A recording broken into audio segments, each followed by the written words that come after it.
এটা শিলংয়ের sunrise guest house. ওইখানে সালাউদ্দিন সাহেব ছিলেন, হ্যাঁ, পুরো সময়টাই। রিভিউ ভালো, ভালো প্রপার্টি, মাশাআল্লাহ। শিলংয়ে কেউ বেড়াতে যেতে চাইলে থাকতে পারেন। দেখেছেন, দেখেন কি সুন্দর জায়গাপত্র, দেখেছেন। এখানে সব ব্যবস্থা ভালো। ভিতরে যেখানে সালাউদ্দিন সাহেব দর্শনার্থীদের লুঙ্গি পরে দেখা দিতেন, সেটার ছবিও আছে, মিলাই দেখে নিয়েন। অতি আনন্দময় সফরের নিশ্চয়তা দিলাম। বিফলে মূল্য ফেরত দেওয়া হবে। আমরা কলে এই সানরাইজ গেস্ট হাউস কোনো পয়সা করে দেয় নাই বিজ্ঞাপনের জন্য, ফ্রি ফ্রি করলাম আর কি। পরিবেশটা সুন্দর না, কোনো হইচে আছে? হ্যাঁ, নাই। এখানে কিন্তু পুরো সময়টাই কাটাইছে। উঠিছেন মে মাসের 2015 সালে। তার 2 মাস পরে ডেইলি স্টার এই রিপোর্টটা ছাপে।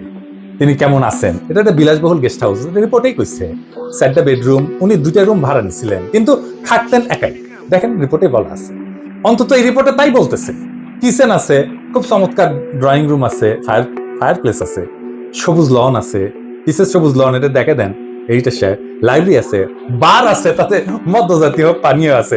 পুরা বাংলাটা নিজে তো ভাড়া করেছিলেন। তো বাংলাদেশি টাকায় কত? 1.5 লাখ টাকা মাসে।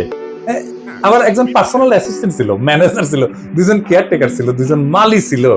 একটা হাইলি সিকিউরিড এরিয়া, কাছে এয়ারফোর্সের অফিস, আর কয়েছে একটা গোয়েন্দা সংস্থার অফিস। আমরা ধারণা করি এটা রয়্যাল অফিস। কে রাখলো ওখানে ওনাকে?